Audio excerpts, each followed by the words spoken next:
Hi, good afternoon, everybody. Thanks for coming.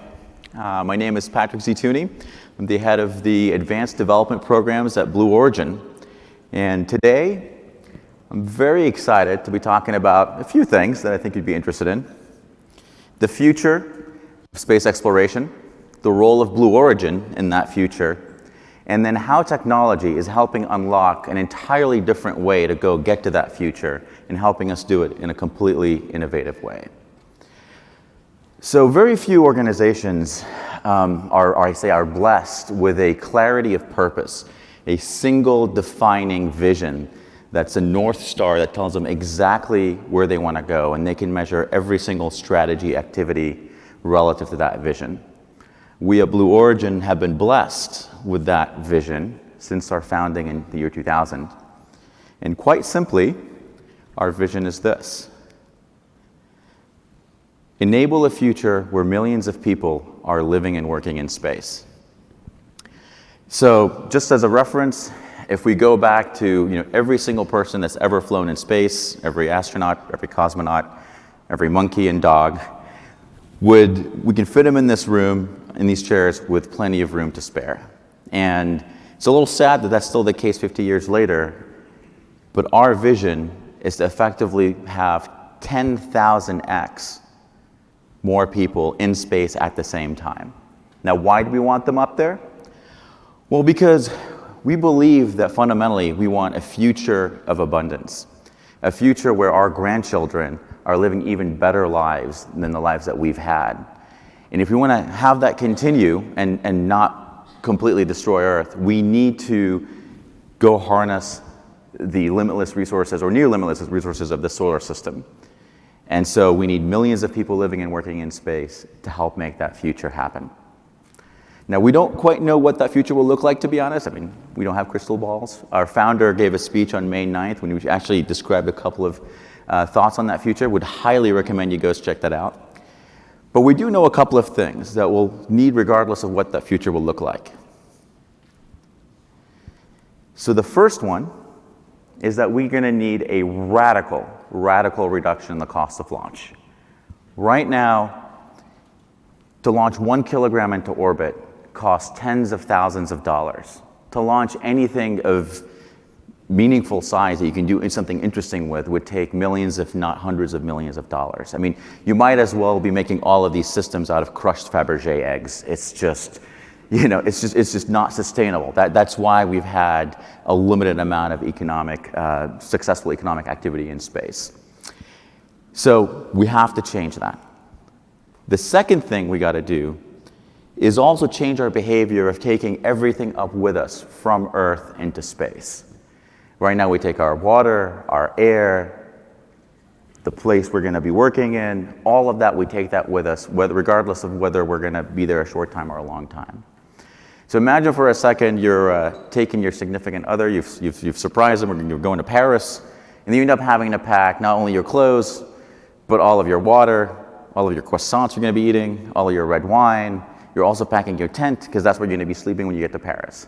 I mean, we would never do that. That would be uncomfortable. That would be expensive. That would make for a very short trip, and that would probably make for you not having a significant other when you come back from this vacation. So, and yet somehow we've accepted that's okay to do in space, and we really have to flip to a paradigm where we are living off of the land, sourcing locally, and really therefore driving another reduction in cost that'll allow you to do much more interesting things in space. So this is what we're working on at Blue Origin, both of these gates, and there's a few different projects that we'll talk about, but fundamentally it's to try to address both of these gates right here. So let's start with the first one, radical cost reduction. Since our founding, we looked at all sorts of ways to do that. We looked at everything from exotic technologies to extremely low-cost, expendable rockets. And we arrived at a conclusion that, in retrospect, seems simple, but was actually pretty foundational at the time. And that the way to actually get to low cost is to have operational reusability. Now, what do I mean by that? It means building a vehicle that you can use over and over and over, tens if not hundreds of times, with an extremely limited amount of time and effort required to recover, refurbish, and prep the vehicle for launch again. When I came down from Seattle to Las Vegas, I flew on a Boeing 717. Shockingly enough, we did not throw the plane away when we landed in Las Vegas. And these folks came on board, they cleaned the plane, they refueled it, and then they had it ready to fly again. Now, we're not quite there yet with rockets, but we'd love to get to that point. That's sort of the nirvana of reusable rockets. But we have started practicing. We started with New Shepard. It's a suborbital vehicle that Blue Origin designed and is now flying. And this is specifically to put this into practice, making sure we know how to design, produce, and actually fly operationally reusable vehicles. So let's see a little bit of video of what that actually looks like in practice. So New Shepard, again, goes up 100 kilometers up into space, releases a capsule, payloads or astronauts are in it, you get multiple minutes of zero gravity, and you come back down. We've now landed our booster successfully 10 times. It looks repetitive and monotonous. I assure you, it is nothing but. It just looks like science fiction every time one of these things comes back down and lands. I've seen it, it's still hard to believe even in person. So landing successfully multiple times, that's step one. We also have to make sure we have safety taken into account. We've done escape tests to make sure our astronauts will be completely safe. We've done them off of the ground. That's a pad abort that you just saw. We also did them at max Q. That's the maximum dynamic pressure, where you have the maximum amount of force on the vehicle, and we successfully got that off safely. We also did it at apogee. That's the highest point the vehicle reaches, and then we fired off the escape motor and had the capsule fly off even higher and got it back down safely. So we like these successful repetitive launches that, again, give us practice over and over, that we can repeatably and reliably take people and payloads up into space and then land them back down safely in the West Texas desert. I just love watching them land over and over. So that's New Shepard. And like I said, the reason we're building New Shepard is for tourism and suborbital payloads. That's the market we're trying to address. But it's also about looking forward, looking ahead. New Shepard is just where we are now. We're already looking at New Glenn and some of the future vehicles that we want to build. So we already had in mind some things that we were sure we needed to learn how to do. So we made some interesting design choices for New Shepard that perhaps you wouldn't have done with just a suborbital vehicle. The first is the choice of hydrogen as a propellant. Hydrogen is great. If you want high performance, it allows you to take much more payload up, but it's a real pain to work with. Hydrogen embrittlement, it's extremely cold, and we actually took the time and effort to learn how to make hydrogen tanks, hydrogen engines, ability to work with hydrogen on the ground and in flight, because we knew we were going to use it later. We also chose vertical takeoff and landing for the booster. Now, why did we do that? We could have chosen to bring it back with parachutes or to land it with wings. We chose this because it actually scales much better to the future. It turns out if you want something much larger, wings or parachutes really get very limited very quickly. But vertical takeoff and landing gets easier as your booster gets larger. Try balancing a pencil on your hand versus a broom. Much easier to do with a broom. So something we had in mind from the get-go. And then we also chose to design a human-rated system from the start as well. We know at our core, foundationally, we're a human spaceflight company, and therefore we needed to figure out how to actually build human-rated systems affordably, reliably, and it's better to build them and learn those lessons on a smaller vehicle before you got up to a much larger vehicle. And of course, practice. Practice, practice, practice. That's why we keep flying New Shepard every few months here. Now, that's just where we're starting. We're going to start talking about New Glenn. It's going to be flying in 2021. And our motto is Gradatum Ferociter, step by step ferociously. So our steps from New Shepard to New Glenn get quite large. New Glenn is a just a few feet short of a Saturn V rocket. It actually can carry about half of the payload of a Saturn V to low Earth orbit and to the moon, again, because we reuse the first stage.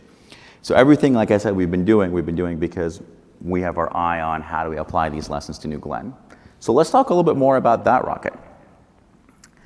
It's so large, we actually built a new factory in Florida just so we can actually manufacture it there because it's near impossible to move it over land. We launched from Florida, from Launch Complex 36. And what you see there is the rocket taken off. The first stage will be powered by 7 BE-4 engines. Those are burning liquid natural gas. That's why you see that kind of clean blue flame there. And once it separates, that's the second stage right there. Those are 2 BE-3 engines. Those are variants of the very same engine we use on New Shepard. They're burning liquid hydrogen and oxygen. Again, that's hydrogen again, right? We're using it because we want that extra performance. The first stage, of course, because we talked about reusable launch vehicles, right? The first stage comes back. That's where most of the cost of the system is. It reorients itself. It uses those cool looking strakes and fins. They're not just there to look cool. They actually help point it down. And then it fires and then slows itself down and lands on a moving ship, a moving landing vessel. The reason the ship is actually moving is because it provides a better stability in the water so we can land in very high sea states and be able to land the vehicle and secure the vehicle without losing it. So all that allows us to do is to be able to launch large payloads of all types into all sorts of orbits that become very, very interesting.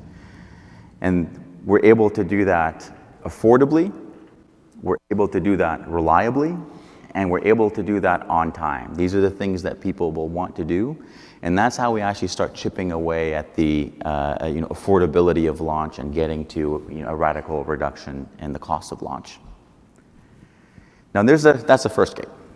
The second gate, as we talked about, is starting to use resources of space itself. And what better place to go to get resources and to harness that gift than the moon itself? The moon has been a phenomenal friend of Earth and humanity, actually, throughout our past. So the moon exerts a certain stabilizing influence on the Earth. It actually allows us to maintain our rotational alignment so the Earth doesn't quite tumble. It also tends to clear out a lot of the meteorites and other kind of debris in our area, so it actually minimizes a lot of the asteroids that would otherwise hit Earth and do some damage there. So the moon has been great for our past, but the moon will also be extremely essential for our future. The moon has metals, oxides, and what we now know, water ice, which is going to be one of the most valuable resources in space. It also has them at a gravity well that is only 1/6 that of Earth, meaning that it takes 24 times less energy to get something off the surface of the moon to orbit than it does to do it from Earth.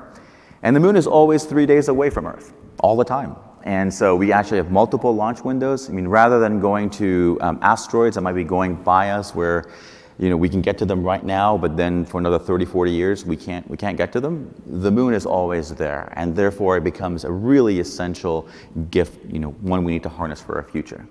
But of course, that means we need infrastructure. We actually need to find a way to get to the moon reliably and actually start landing things there that we're going to need, for the future. That's why we've started working on this. And that's Blue Moon, our lunar lander. And it's a lander designed to land large, several metric ton payloads on the moon, anywhere on the moon. The South Pole is where the most interesting things are. It's where we think there's a lot of water in the permanently shadowed regions. Peaks of eternal light where you can always, you can put some solar arrays and generate energy. So we think, with the consensus, we want to go to the South Pole. But Blue Moon allows you to go to a lot of places. You can see there we've these very large hydrogen tanks. Again, hydrogen, because it's very high performance, allows us to actually land that large payload. It also allows us in the future to start using the water on the moon, breaking that down into oxygen and hydrogen, refilling the landers and start reusing them. So again, it becomes much more sustainable. We also, at least in the get-go, we can start using residual propellants and actually running them through fuel cells. So these are the same fuel cells that you would have in hydrogen cars here on Earth. But that allows us to generate kilowatts of power that we can use to start powering all of the payloads on the surface. And you see that top deck there. That's where we're going to be taking the payloads down from. And it's a large top deck because we want to be able to mix and match. We want a lot of flexibility here. We want to be able to land ascent stages, big monolithic payloads, small payloads, lots of variety there. So that's why we designed it with that in mind. So let me show you what a mission to the moon might perhaps look like. This is a mission simulation of what a first cargo mission would be to the moon.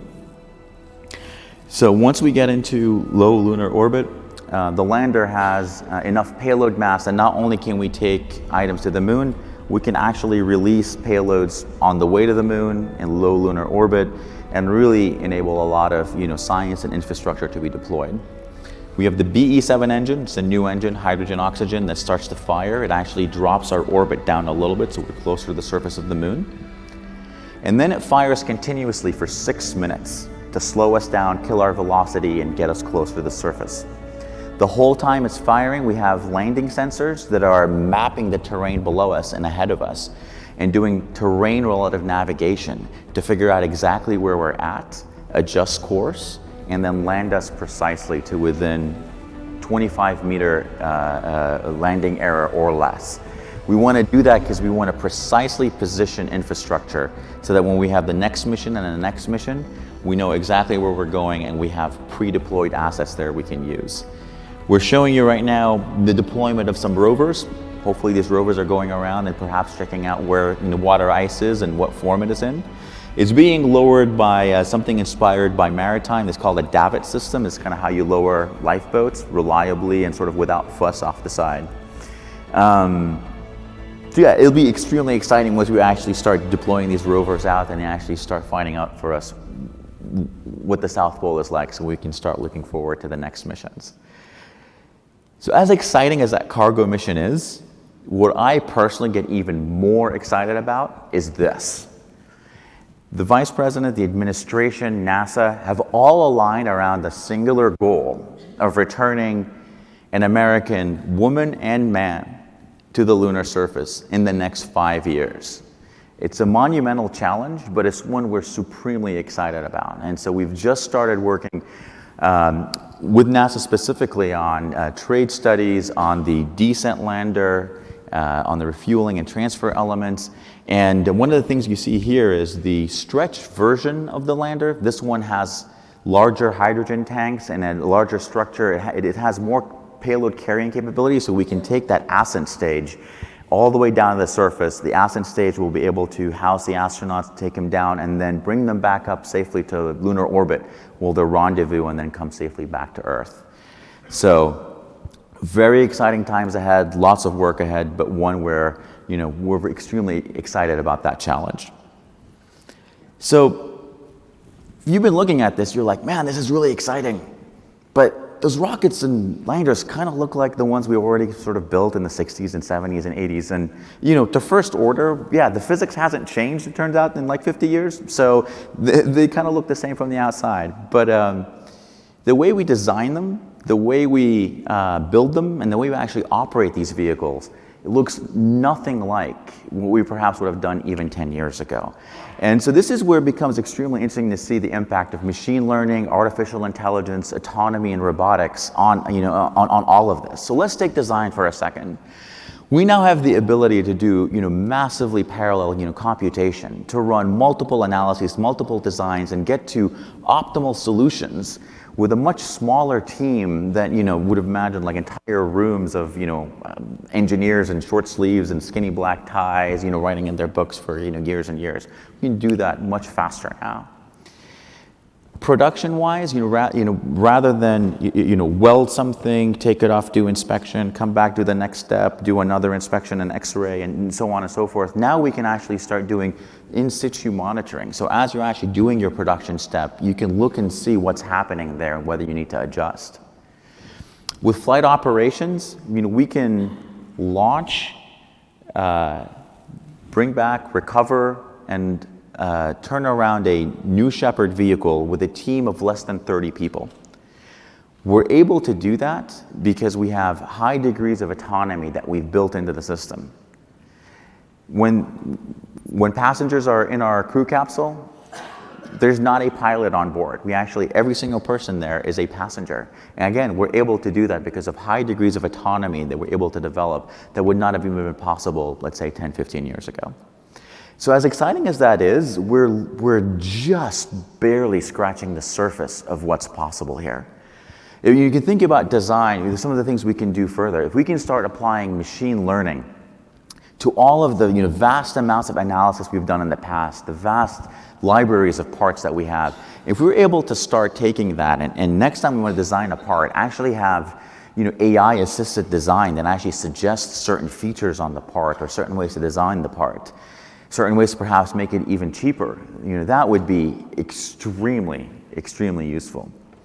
With production, you can imagine a digital ecosystem now where every single shred of data that is even remotely related to production is actually all integrated together, from your drawings to your humidity sensors, to what person is on shift, to what the machine parameters are, to what the sensors on the tool are telling you. If you can bring that all together and actually have that be a self-learning system, so every time you detect an error, not only are you correcting it, but you're also effectively running it over again and making sure that error never happens again. These are things that are starting to appear in certain other industries, but are not here yet in aerospace. And in flight operations, as exciting as autonomy is right now, we need to push it even further. We talk about millions of people living and working in space, right? What we don't want to have happen is have billions of people here on Earth in mission control sitting there, following their every step. That turns out it doesn't really scale well. So we have to actually move to an entirely different autonomy model where I just generally tell what I want my system to do. Hey, rocket, I need you to go drop this satellite in this orbit. I need the first stage to land on this ship. Your constraints are you have to get it there. You have to make sure the rocket comes back safely. Don't run out of fuel. Don't hit anybody. But short of meeting those constraints, the rocket actually then figures out how to go operate and autonomously conduct the whole flight sequence. We're not there yet, but we need to eventually get there.